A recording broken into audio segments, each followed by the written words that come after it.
Hi, welcome back to Pendulum Theories. Your temporary host is back for another episode.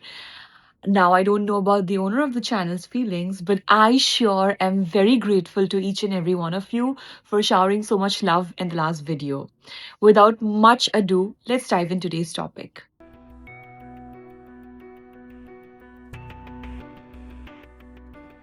There's a ranch in northeastern Utah where people swear the sky behaves like it's watching you back, where cameras glitch at the exact moment something appears, where animals are found mutilated with no clear predator signs.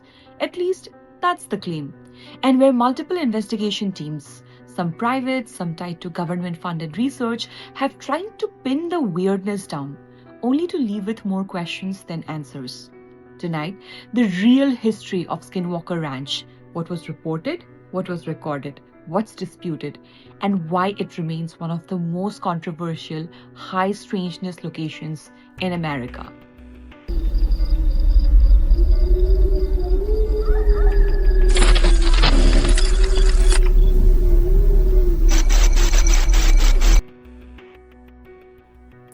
Skinwalker Ranch is a roughly 500-acre property in the Uinta Basin, a region with decades of UFO lore going back to at least the 1970s. It used to be called the Sherman Ranch, after a family who bought it in the mid-1990s and later described a nightmare carousel of phenomena: lights, creatures, poltergeist-like events, and cattle deaths. The name Skinwalker is pulled from the Skinwalker figure in Navajo legend, often described as a vindictive witch or shapeshifter. Whether that label fits this geography or not is debated, but the name stuck, and it became a magnet.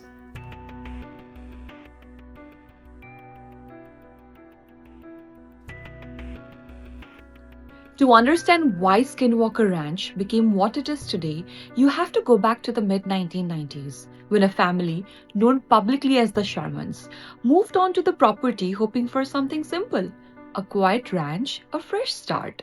According to accounts later documented by investigative journalist George Knapp and scientist Dr. Colm Kelleher, what they experienced was anything but quiet. Their story became the foundation of the ranch's mythology, and the reason the property would eventually attract billionaire investigators, government linked programs, and a global audience.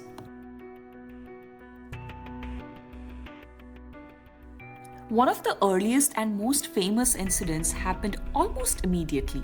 The family reported seeing an enormous wolf-like creature near the livestock, far larger than any normal wolf. At first, it did not behave like a wild predator. It seemed strangely calm. The Shermans claimed it approached so closely that they could see its eyes, and when it attempted to attack a calf, they fired at it point blank. But the animal reportedly did not collapse.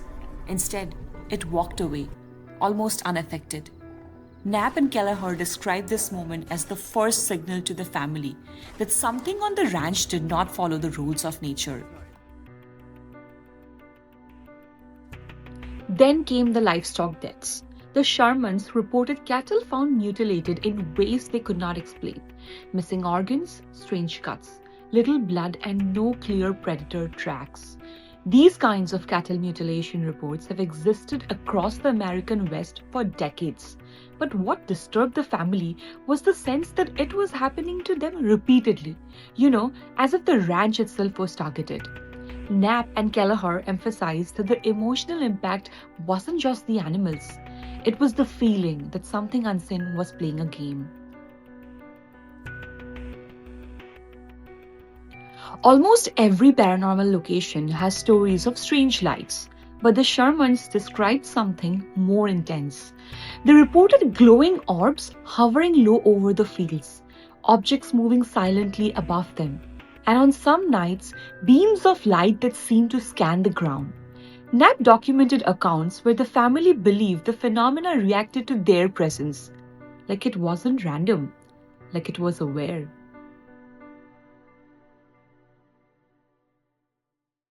And then, the ranch did not just feel haunted outside. The Shermans described disturbances inside the home, objects disappearing, strange noises, heavy footsteps where no one stood, the sense of being watched, even indoors. Kelleher, coming from a scientific background, noted how unusual it was that the phenomena seemed to shift forms. One day, it was UFO-like lights. Another day, animal attacks. Another day, something resembling a haunting. It was a shape-shifting mystery. One of the most unsettling themes Knapp and Kelleher highlight is what they call a trickster quality. The phenomena seem to appear just long enough to be witnessed, but never long enough to be proven. Cameras would fail. Events would stop as soon as investigators arrived. It was as if the ranch did not want evidence. Only fear, only questions. Eventually, the Shermans felt they could not stay. The ranch was no longer a home. It felt like a pressure chamber. And their reports, which were documented by Knapp and Kelleher, spread quietly through a small flip of journalists, scientists, and intelligence-linked circles. Soon, the property would be purchased by someone with the resources to investigate it full-time. That man was Robert Bigelow, and the Skinwalker Ranch story was only beginning. In 1996, the ranch was purchased by billionaire Robert Bigelow, who founded the National Institute for Discovery Science, often shortened to NIDS, to investigate unusual claims with teams that included scientists and former military personnel. This is where Skinwalker Ranch shifts from campfire legend to a monitored site.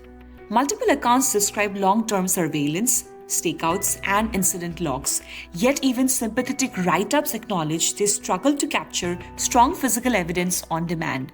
Now the plot twist. Skinwalker Ranch also became entangled with her Pentagon-funded program, often discussed under the umbrella of UAP research. A key name here is James Lacatski, associated with the Defense Intelligence Agency, and the program known as OSAP, which focused broadly on anomalous aerospace threats. A 2023 congressional document describes Lacatski as initiating and managing the program for DIA. Media reporting and later discussion frequently link OSAP-era work to Bigelow Aerospace Advanced Space Studies, BASS, which is Bigelow's organization that supported investigations. So in the Bigelow era, you get a strange combination: serious attention, plus heavy monitoring, plus a frustrating lack of slam dunk evidence. Interestingly, the findings of the NIDS study exploring the ranch still remain classified to this day. In 2016, the ranch was sold to Brandon Fugel, and the site became publicly known again through the History Channel series The Secret of Skinwalker Ranch.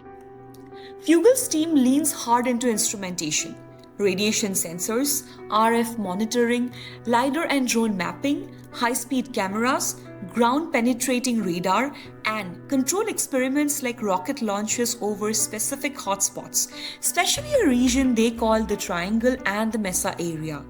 The on-camera scientific lead most associated with the show is Travis Taylor, and the principal investigator is Eric Bard. A University News release about researchers working at the ranch describes instrument payload launches to measure electromagnetic anomalies, underscoring that the team's stated approach is to capture measurable data, not just stories. Now, what does Fugel's team claim to observe most often? Number 1, unidentified lights, like UAP-like sightings.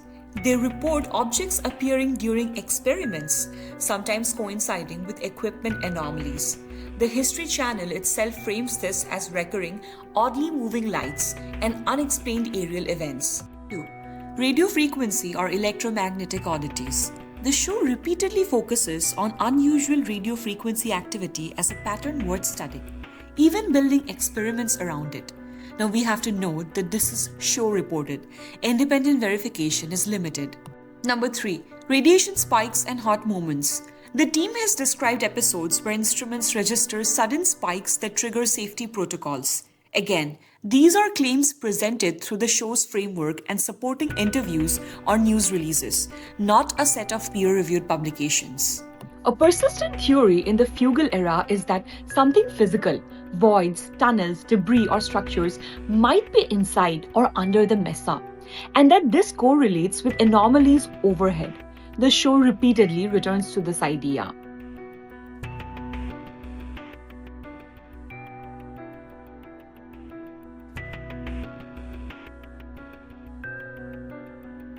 Across both eras, Bigelow and Fugal, the ranch's greatest hits tend to fall into a few buckets.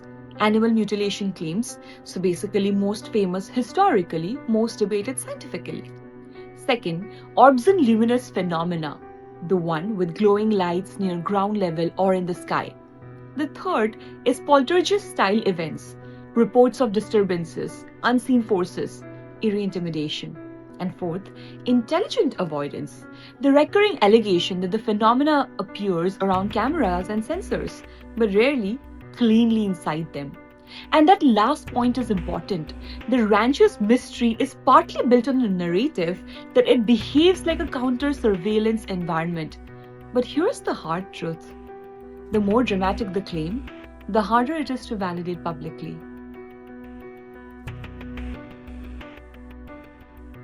If we strip it down, the findings fall into two categories. Think of it this way, Category A and Category B. So Category A is documented history and verifiable facts. So we have 4 points under this. Keep up with me. The first one, the ranch exists, has changed owners and became famous through media reporting and books. Second is Bigelow's needs investigated for years. Even some sympathetic coverage notes the difficulty of obtaining strong physical evidence. Third, the ranch later became associated, directly or indirectly, with broader government interest in anomalous phenomena through programs discussed as OSAP-related. And finally, the fourth point, Fugal's team is actively running instrumentation-heavy experiments, documented through the History Channel series and related releases. Category B would be claims of anomalies that are difficult to independently verify. These include specific UAP sightings, radiation spikes, and repeating RF patterns. The show presents this as meaningful. Skeptics argue the evidence remains inconclusive, and the format, TV, complicates scientific transparency.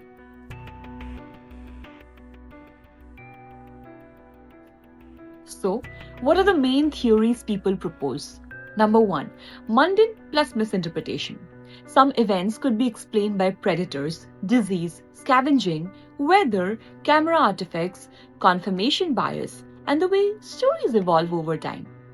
Second, a weird environment, geology, EM interference, human tech. So it is possible that local geology, human-made transmitters, or classified unknown tech could create confusing readings, or even real hazards without anything paranormal required. Third, a signal model. Fugal's team often frames it as an environment or electromagnetic something that correlates with hotspots like the triangle and the mesa, almost like the ranch is a receiver, transmitter, or boundary layer. The fourth, the paranormal framework. This includes portals, shapeshifters, non-human intelligence, ideas rooted in folklore and modern paranormal culture. This is also the area where evidence becomes the most disputed. And finally, the fifth theory is the meta theory. It's a belief engine. Some critics argue Skinwalker Ranch functions culturally as a story machine, where the mystery is the product and the lack of closure is the feature. Here's why Skinwalker Ranch stays alive in the culture. Because it sits at the intersection of three forces. Number 1, a place with a long tradition of strange stories. Number 2, serious people who took it seriously, from NIDS to OSAP-linked narratives. And finally, a modern investigation team that keeps producing fresh mystery, especially on camera. Whether you think it's a paranormal hotspot, a misunderstood environment, an elaborate legend, or a little of everything, Skinwalker Ranch has become a mirror. It reflects what you bring to it: fear, wonder, skepticism, or hope that the universe still has secrets left. The story of Skinwalker Ranch is personally my favorite. But if there's something that you guys would want us to talk about, please feel free to drop that in the comments below. We would definitely love to take that up. That's all for today. Hopefully, your new temporary host will see you again in the next video. Bye bye.